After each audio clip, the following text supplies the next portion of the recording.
Child abuse. Now that we're on the subject of child abuse, that could be why some welfare people seem to be lazy or seem to be unmotivated, is because they were abused as children.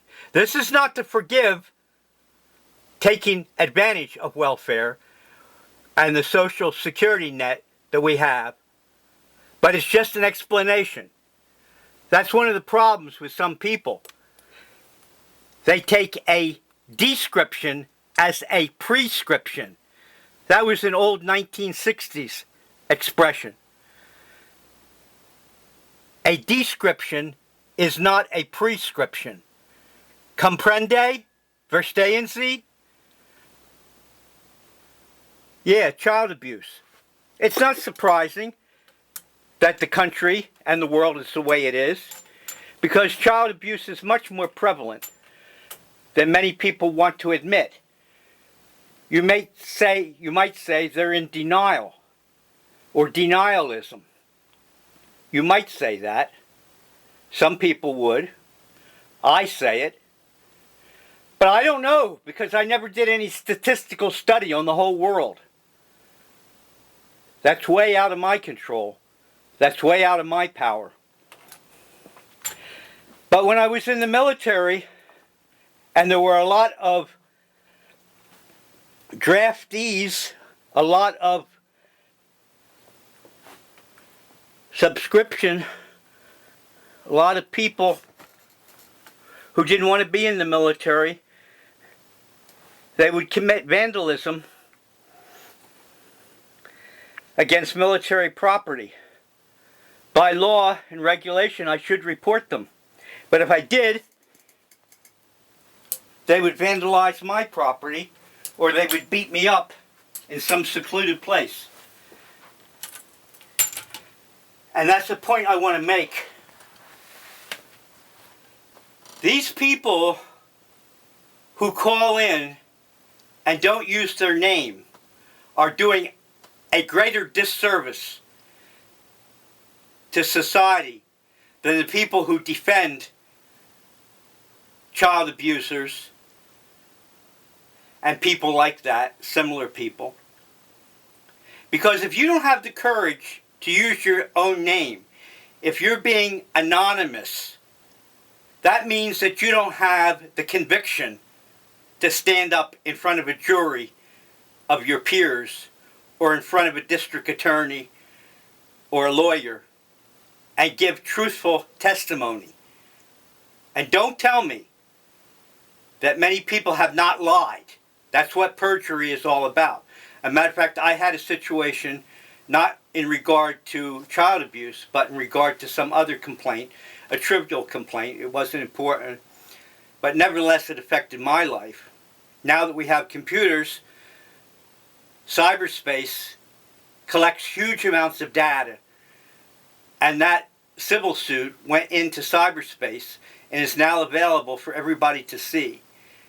And the woman who brought the complaint against me perjured herself, but nobody would take it up on it because she was so old and obviously not non-compos mentis.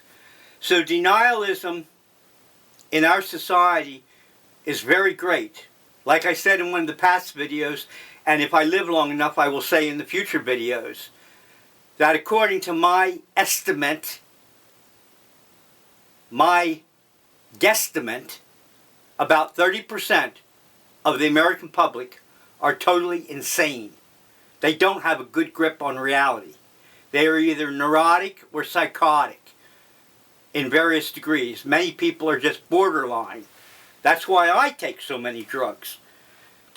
I told you in one of the past videos that I cry for you. You don't think I was being flippant or sarcastic, do you? If America, the United States of America, is destroyed, the United States of America will be destroyed by her own people for lack of political involvement. You have to be politically involved. That's why you have the civil right and the duty to vote. If you don't vote, and if you don't engage in political conversation and political dialogue, you're working against the very founding of the United States. And you're in denial. I don't necessarily agree with this author on all points, but the very concept of denialism is extremely important, whether it be child abuse or government corruption. Government corruption? Hint. So, when my mother slapped me around to teach me how to learn the multiplication tables. By the way, she hired a tutor later on who, as a child, maybe about 13 years old, I actually fell in love with the tutor, the female teacher. But that's another story, and if I live long enough, I'll mention what happened. It's not too important. It's not life-shattering, but it was an interesting situation. This is extremely high mathematics.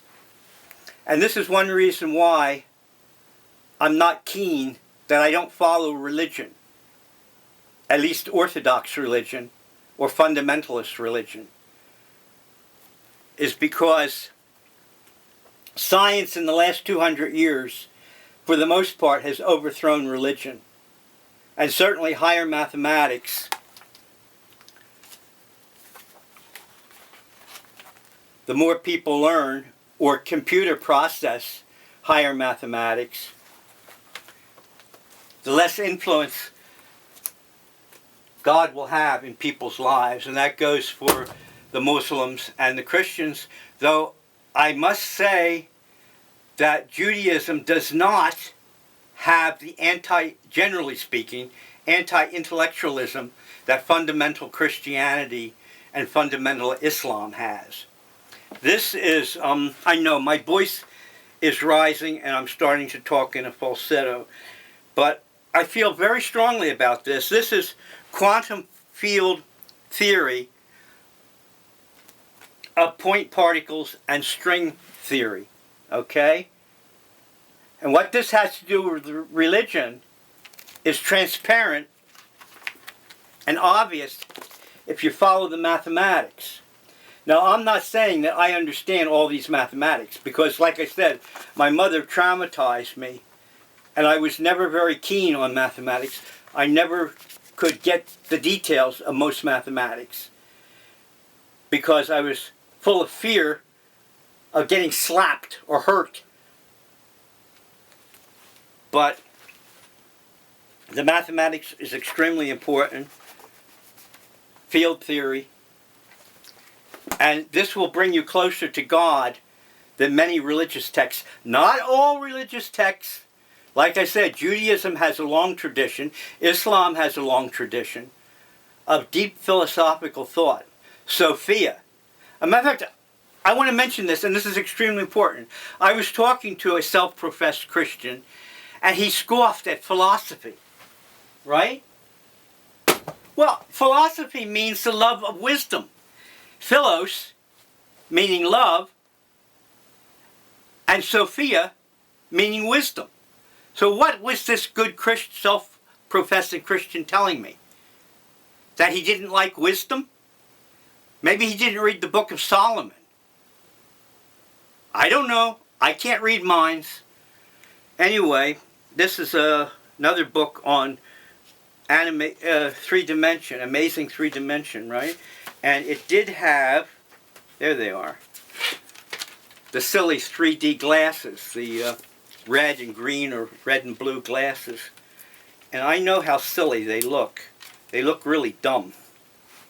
But I'm into 3D and always have been since my father bought me the Mighty Mouse comic book that was originally published in 3D. If you have 3D glasses, you should be able to see that picture in 3D. If you have the red and green or red and blue glasses. Yeah, the Mighty Mouse comic was in 3D, and for some reason, he threw the comic out. I think it had to do with the religious thing again. The fundamentalist Christians believe in the apocalypse. And just my belief system, they want to bring about the apocalypse. In ancient Christianity, there was something called immediatizing the Ashant, which, the way I interpret it, means bringing the end of the world. In eschatology, or the end of the world, the apocalypse is brought about by certain actions. And some Christians, some fundamentalist Christians, and even some Orthodox Christians believe that they can bring about the end of the world by doing certain actions. And ironically enough, some of those actions are done in secret. There's 3D love. Love. 3D love.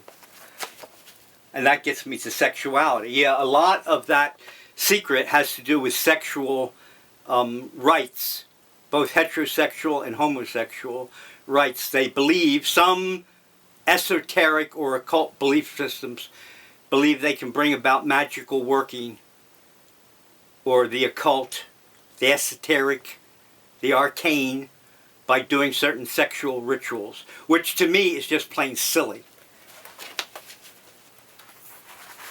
I think they're, to use their terminology, I think they're demented. They're possessed by demons, because they're just silly people. And they can hurt people by forcing their sexuality. There it is, 3D. It came from outer space. I saw that film in Trenton one time. Maybe I'll buy the DVD if it's available. Okay, that's enough of that.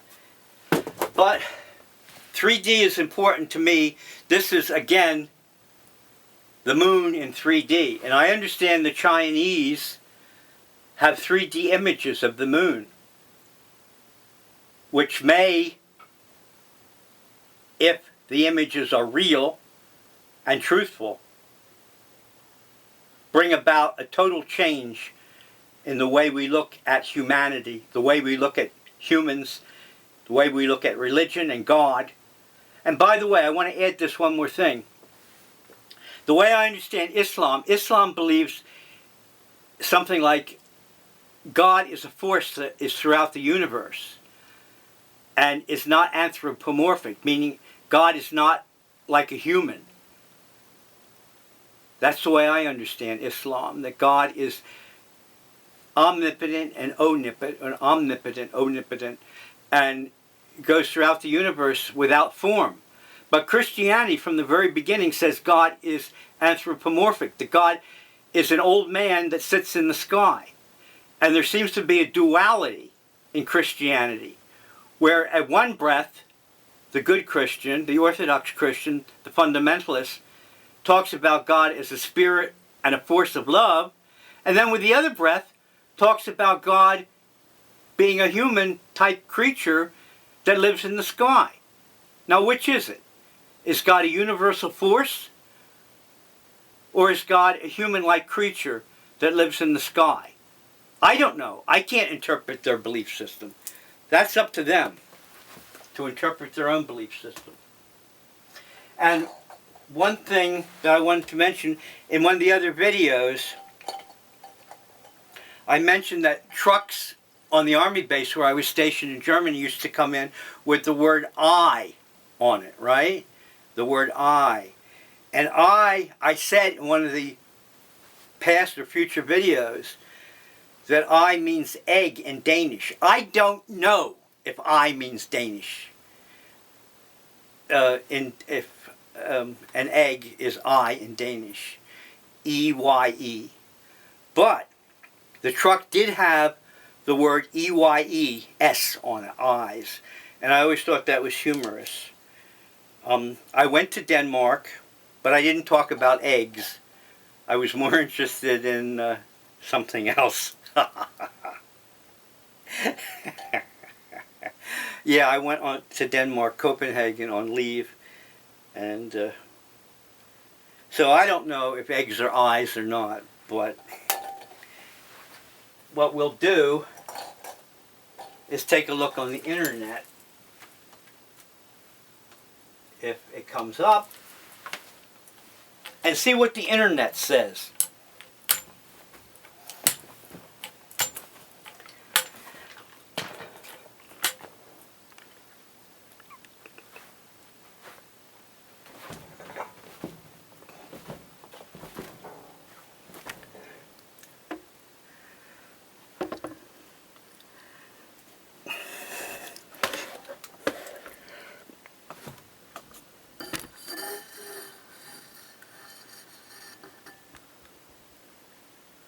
What does the internet say? Can you read that? So apparently, in Old English, the abandoned word I did mean egg.